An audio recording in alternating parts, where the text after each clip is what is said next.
My name is Paul Dennett. I'm the Mayor of Salford and also the chair of the Greater Manchester High-Rise Task Force. Since the tragic fire of Grenfell Tower back in 2017, and that fire tragically claimed 72 people's lives, injuring others and having a huge impact on this country. So I'm here today on Chapel Street. Behind me is Transport House. Transport House is one of those buildings here in the city of Salford that is caught up in this crisis. I'm just about to go in and see one of the long-standing residents there, Darren, who's been doing great work here in the city of Salford and across Greater Manchester, raising awareness about the cladding and building safety crisis. Darren, thanks very much for inviting me into your home, and obviously we're here at Transport House. The property was built in 2005, and at that time it was a flagship development. It had won a number of awards.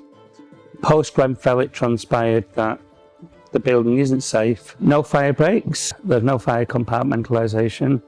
The decking on the public areas wasn't fire safe, had to be replaced. And for a while we also had wake and watch imposed on us for a 4-month period. Which will have cost you a lot of money, won't it? Did your service charge go up as a consequence of that?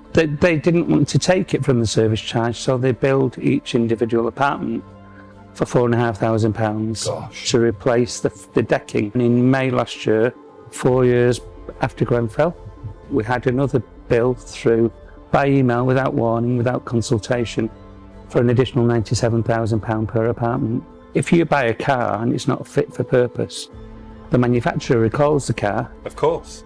Puts the fault right, returns the car to the customer. We're now an innocent party in this. Yet we're bearing the brunt of it. Now, I remember when Eric Pickles was the Secretary of State for what we now know as the Department for Levelling Up, and one of his big things was this red tape bureaucracy initiative, wasn't it? Like, we need to cut red tape. In cutting red tape, you're putting people's lives at risk. Absolutely. There has to be those periodic checks to say, as the building work is being completed, it's correct, it's safe, and you can move forward. And when we used to see news stories on the TV about people that had been affected by it and being sent horrendous bills, my first thought was, how do they cope with that? How do they face it? And then by opening an email, I'm in exactly the same situation. Now this apartment is valued at £0. It's not even worth the value of the paper that the deeds are written on. Before we had the notice that it wasn't safe, there was £90,000 for my share of equity in it.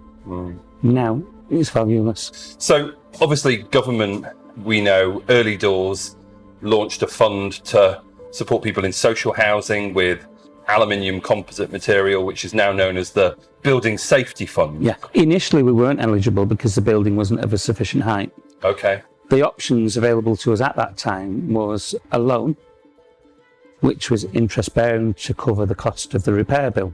They gave us some brief parameters that it was a loan for £101,500, repayable at £50 a month, which was interest bearing. My calculation was that it would take us 163 years to repay that. We don't know whether we are going to have to contribute. You're an innocent party in all of this. We're the only innocent parties. Exactly. Built my tea on me, by the way. Have you got a hairdryer? There you go, sorted.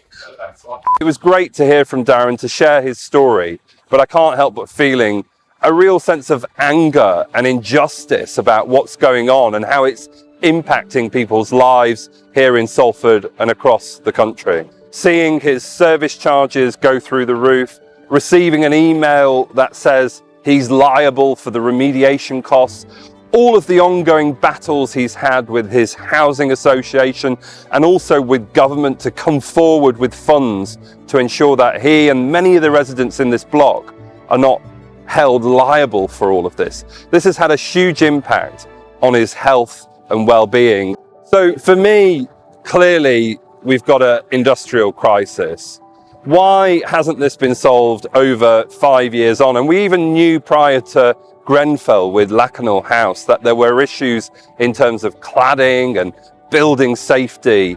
And, you know, we've got to ask ourselves, why are we in this mess? Well, we've seen historic deregulation. You know, we used to have clerk of works back in the day in local councils that would observe and sign off works, but also, you know, we're kind of interested in just building as quick as we possibly can as well. And a lot of this is about global capital and global finance and people extracting value from buildings up and down the country.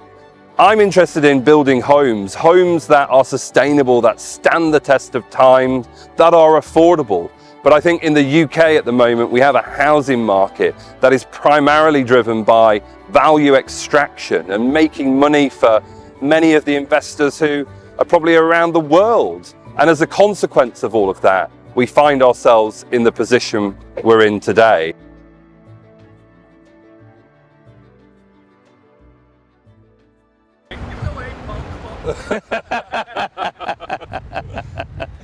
Hello.